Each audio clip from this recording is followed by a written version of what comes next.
as your gaze through a moon-toned blue, the sweeping stare calls your cue. By the tails of deep, those far and scary, the velvet hung, the Bloody Mary. What a nice night this is. Whoa, laddie! What news is that?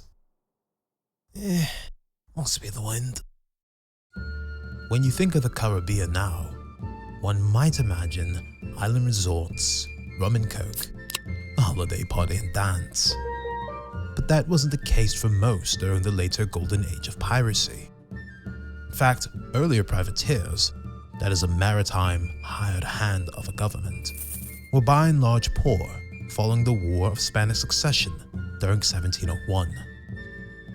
During the earlier Anglo-Spanish War of 1654, the English had emerged victorious, and so new territories such as the Isles of Jamaica, the Caymans, Dunkirk were set into motions of populating. Many of the men who had actually fought for the crown during the later Spanish Succession were not formally enlisted, and so this made up the bulk of the privateers. Now unemployed, many found themselves a new home in the city of Port Royal, Jamaica. It was a free place, not much in the way of crown law, known in the past for its buccaneers. The likes of Blackbeard, born Edward Teach, and the legendary Calico Jack made a haven of the port. Alongside this shared history were one of the most notable Golden Age figures. He was a man named Benjamin Hornigold, and he was a good example of early crews showing a sort of loyalty to the crown. Hornigold actually considered himself an Englishman, and so early on he refused to sack English vessels.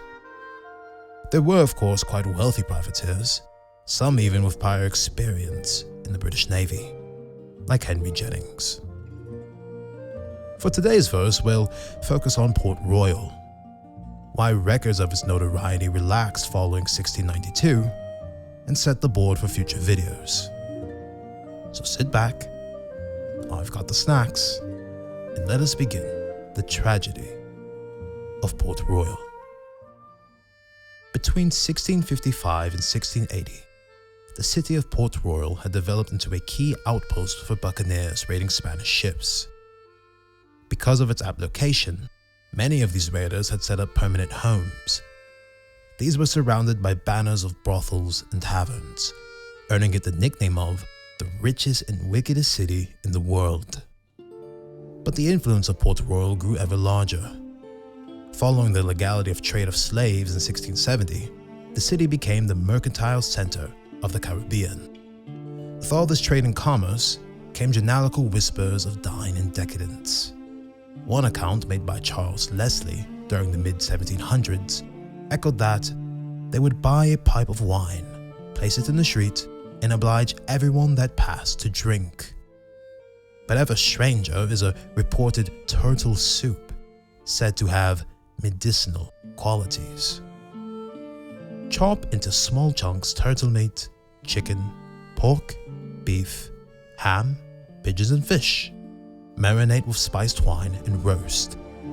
Add the meats to boiled chopped cabbage, anchovies, pickled herring, mango, hard-boiled eggs, palm hearts, onions, olives, and grapes. Add pickled chopped vegetables and garlic, chili pepper, mustard, salt and pepper, and serve in a mound upon a large dish. It should be noted, however, that the grounding for said turtle soup is at the point of debate. At the same time, we do have other accounts from the period on turtle being a common and greasy meal. It was said that eating too much turtle within a week would result in excess of sweat and substance. But the grand rave of Port Royal were on borders with an end. In the morning of June 7, 1692, a massive earthquake swallowed the city. In only a few minutes, 33 acres of land were beneath the sea. The tragedy came to be received as God's punishment on this wicked city, claiming over 2,000 lives.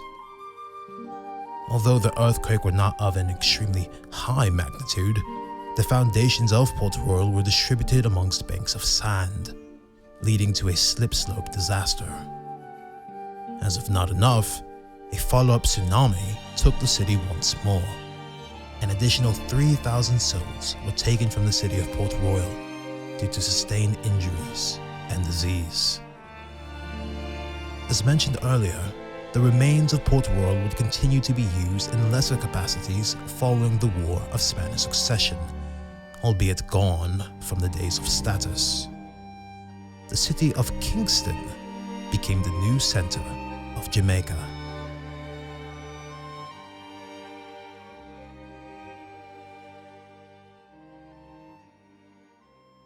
I've prepared my take on a dish fit for the debauchery of the old port. Hold on to your dragoons as we get to cooking.